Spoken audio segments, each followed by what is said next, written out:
The name Cousteau is synonymous with diving and ocean exploration, made famous by the legendary Jacques Cousteau, who co-invented the aqualung and brought life beneath the waves to the masses with his pioneering submarine documentaries.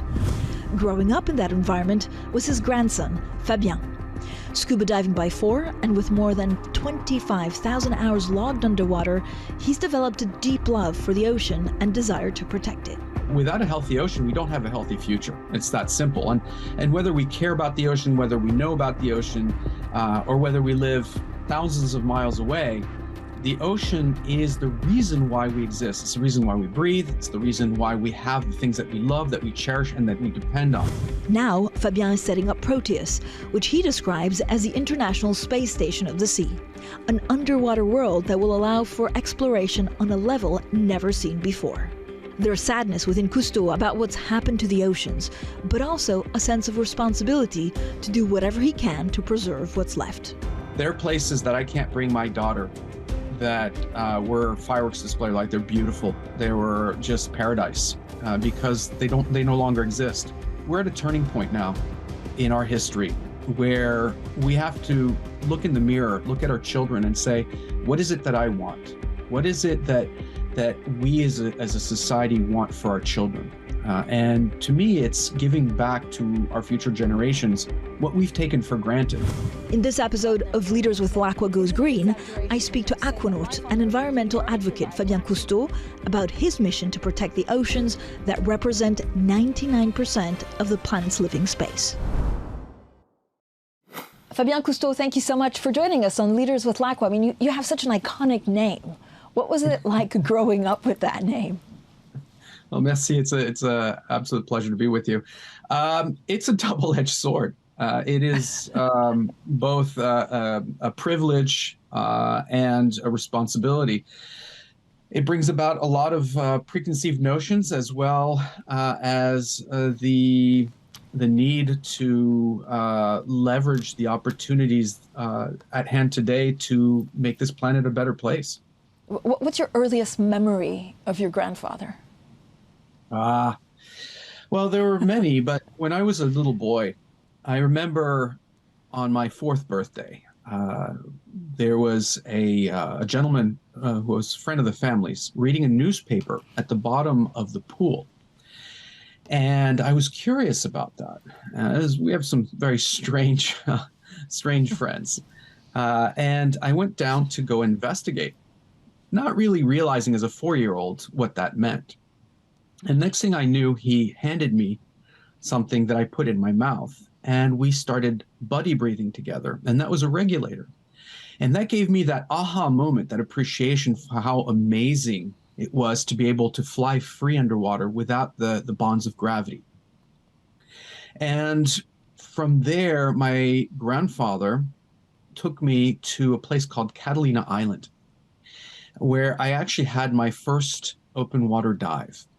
And it was this amazing experience. For the very first time, the undersea world was open to my eyes, or my eyes were open to the undersea world.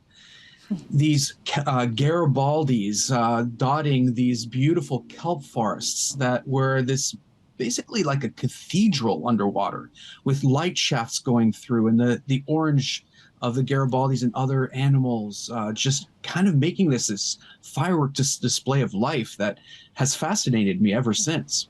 And we know so very little about. Yeah, it's amazing. But as a Cousteau, could you have chosen another industry? Or was the ocean always going to be what you were studying? Yeah, we were never imposed or pressured into doing this. As a matter of fact, I distinctly remember my family members, first generation, second generation, looking at us, looking at me, and saying, you do what it is you're passionate about. And having been exposed to unusual places, expeditions, nonprofits, going and exploring the undersea world growing up, because that was the best place for all of us to get together. I was curious about what the outside world did. And so going into the business world, going into environmental economics was a tool to explore that realm. But once you're exposed to the underwater world, it captures, well, at least for me, it captured my attention for the rest of my life. And it's the place that I feel most at home. It's the place that I feel most curious about. And one that, in many ways, I feel the biggest sense of responsibility and urgency towards. So, Fabien, talk to me a little bit about the ocean. It covers 70% of the planet. It gives us food. It gives us jobs. It gives us, of course, oxygen. We're taking too many fish out. We're polluting it. We're making it warmer. And only 3% of it is protected. What frustrates you the most about this? The basic frustration is our ignorance about how integral ocean is to not only our well-being, but to our existence. And for far too long, we've been using the ocean as an endless resource in a garbage can for over 100 years. And what's happening now is just a result of our abuse of our life support system, the ocean. And contrary to what we think, it's not 72 or 73% of our ocean. We're just talking about surface when we're talking about that. Imagine our planet is a three-dimensional system. The ocean represents 99% of our world's living space, about 3.4 billion cubic kilometers of volume, within which the vast majority of biodiversity lives and thrives. And that's what we're beholden to. That is what makes us possible as a species. But Fabien, what's the problem? We don't know enough about it to protect it, or we're not protecting it because we were thinking about other things? It's maybe a bit of both and beyond. The fact that it's here, the fact that it is an integral part of our background, whether we live on the ocean front or 1,000 miles away skiing on top of a mountain, we're skiing on the ocean. It is something that we take for granted. And yet we've explored 5-6% of our ocean world to date and on any level. And although there are some exploits happening now where we're mapping about 30% of the ocean floor, let's remember that looking at a GPS, looking at a physical paper map is very different than actually going to that location and experiencing it.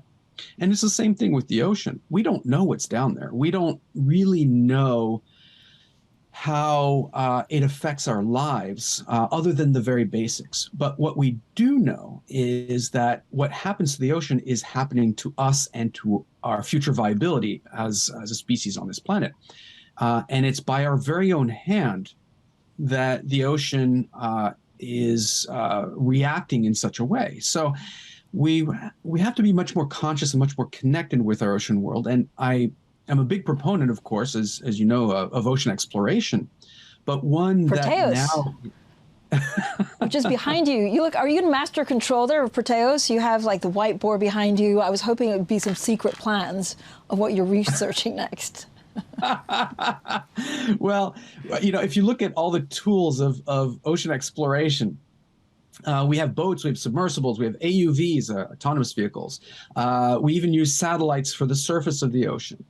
But we are missing something very valuable, and any scuba diver might be able to identify with this, which is the limit of time at the bottom of the sea. And anyone who's had a chance to immerse themselves in nature knows that nature plays by its very own rules and its own time frames. So we need more time as human beings at the bottom. And Proteus is a very special project to be able to bring human beings and technology together so that we can live and work under the sea for indefinite periods of time. And that time is the most valuable thing we have to learn more about the ocean, about ourselves, and our interconnectivity with it. So am I instilling the fear of God in everyone if I'm saying, is it an exaggeration, Fabien, to say that life on Earth, including our own survival, actually depends on a healthy, vibrant ocean? No, if anything, I think that's quite accurate. Without a healthy ocean, we don't have a healthy future. It's that simple. And whether we care about the ocean, whether we know about the ocean, or whether we live thousands of miles away, the ocean is the reason why we exist. It's the reason why we breathe. It's the reason why we have the things that we love, that we cherish, and that we depend on. So your statement is accurate. No ocean, no life, no healthy ocean, no healthy future. Up next, deep sea treasure. Could the next crucial medical discovery be made underwater? Fabien Cousteau says it's a virtually untapped resource. The ocean is our chemical soup. and we know nothing about it. We have the solutions in front of our faces, and we're not leveraging that opportunity.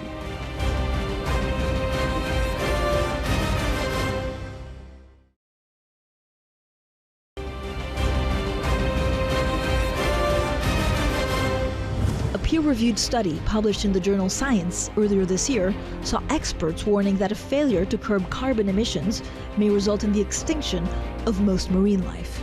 An emptying of the ocean last seen 250 million years ago amid a rapidly warming climate. What are the key concerns, and what can be done to reverse them? I continue the conversation with Fabien Cousteau. So why is our ocean in such decline? And what are you hoping to achieve actually by studying it? Is it habitat destruction, overfishing, pollution, or acidification of the ocean? Well, it's all of the above. Climate change related issues cascade into acidification related issues. And acidification related issues affect anything with calcium carbonate structures like coral reefs, like shellfish, the things we love to eat. It has to do with pollution.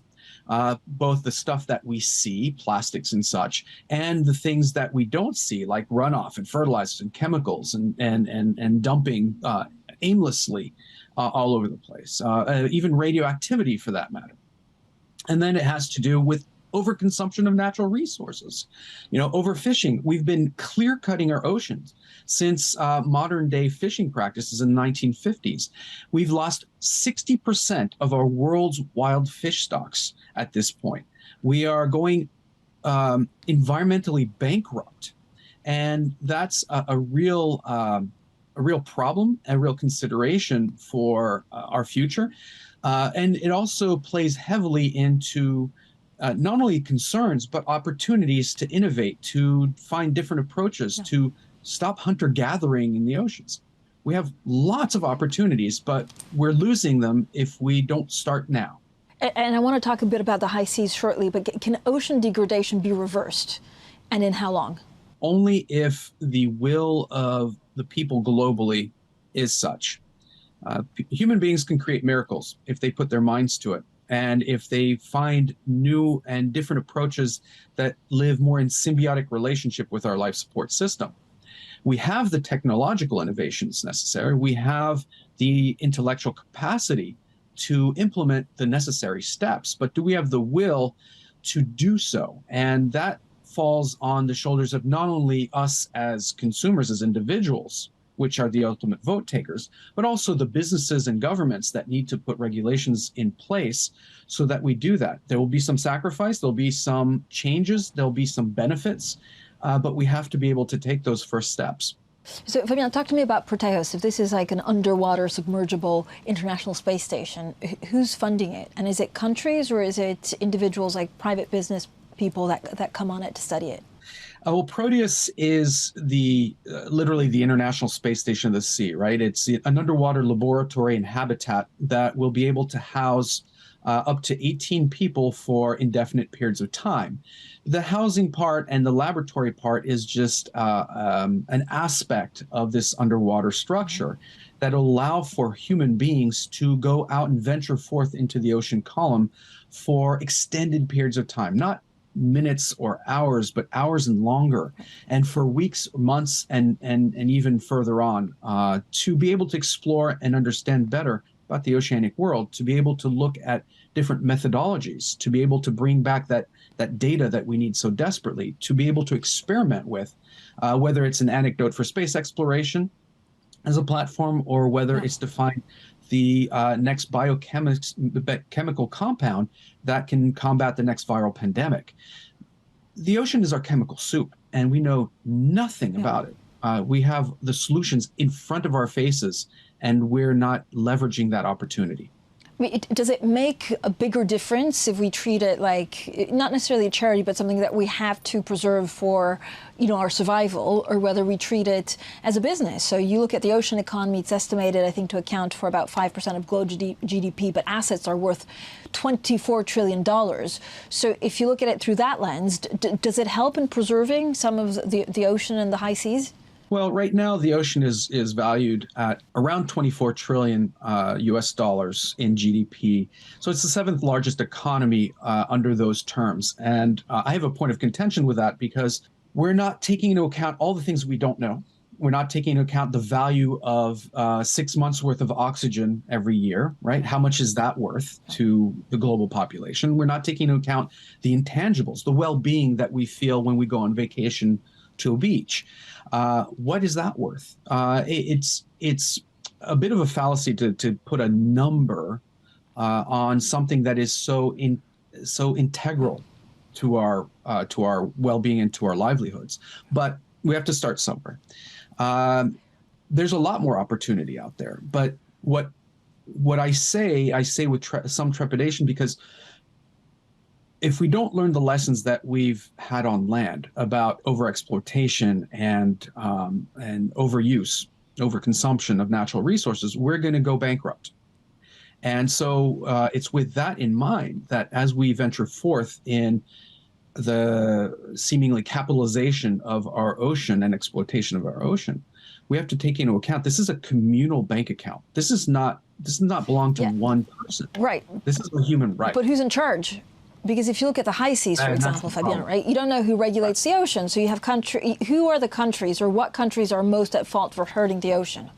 It's an excellent point, and I don't have an answer for you other than to say that everyone loves to benefit from what the ocean gives us, but no one wants to pay the price or to regulate the ocean. The United Nations is the best body to bring together the heads of state to discuss this and to take responsibility. But in reality right now, the high seas, although there is something called the law of the sea, the high seas are not regulated by any one nation or any one body. It's up to all of us to be on our best behavior. And what troubles me a little bit about that is, as we've seen with past human behavior, a lot of times that's abused. And we really need to be more careful about that. Up next, Fabien Cousteau on why it's now or never if humanity wants to save the ocean for future generations. We're at a turning point now in our history where we have to look in the mirror, look at our children and say, what is it that I want? What is it that we as a society want for our children? And to me, it's giving back to our future generations what we've taken for granted.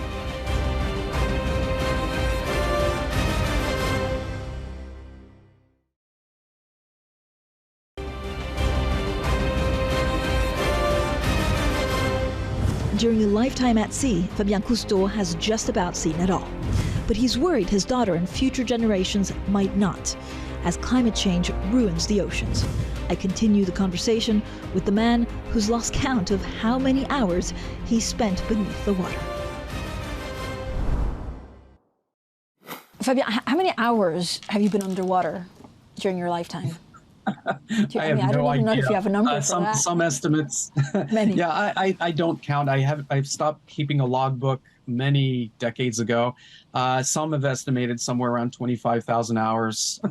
Have you seen the ocean change? Yeah.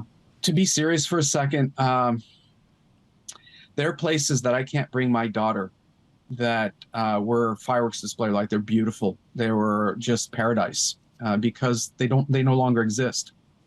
But the flip side of the coin is there are still a few places out there that I go to this day that I remember when I was a teenager, and they're still beautiful. They're still absolutely gorgeous, full of mystery, and we're at a turning point now in our history where we have to look in the mirror, look at our children, and say, what is it that I want? What is it that we as a society want for our children? And to me, it's giving back to our future generations what we've taken for granted. And in order to do so, we have to be much more conscious about our impact as individuals, as local communities, and as a global society. But it's hard. It's hard because a lot of the times I don't know, you buy a shampoo or you buy something and you don't necessarily think about where it goes to, or you buy a fish at a supermarket without really looking into how that fish has been caught. So what do you think, put simply, really makes a difference? Is it you lobbying? Is it consumers looking at it differently? Is it, pictures like National Geographic looking at all of these, beautiful paradise losts that were undersea? It might have to do with a bit of everything. As individuals, we react differently to different stimuli. We're emotional creatures. We tend to be selfish, a selfish species, right? We think about ourselves first, and then maybe our family, and then maybe our community. But we very rarely think about our surroundings, our natural environment. And however we can reach that person, that individual, to understand that the way we treat nature is the way we treat ourselves. And if we want to have a healthy future, if we want to have a prosperous future, then by default, we must be conservationists as individuals. And whether it's the fish in the supermarket that has a 50% chance of having microplastics in it. And just as an aside, as an illustration, each one of us on average has a credit card size worth of plastic in our systems. That's how much we've polluted our ecosystem, our environment. So if we want to be able to reverse that course, if we want a healthier future, then we must by default start paying attention to how we treat our life support system, how we treat our ocean, our environment. And that's fundamentally important, whether we care about the ocean or not, because we care about ourselves, we care about our children. And so with that, it brings about a lot of opportunity. It brings about a lot of innovation. Now, has it changed with COVID? I mean, it seemed that we were on a path in becoming greener and caring more about our oceans. Do you think that's been accelerated, or actually has it taken a step back because of COVID?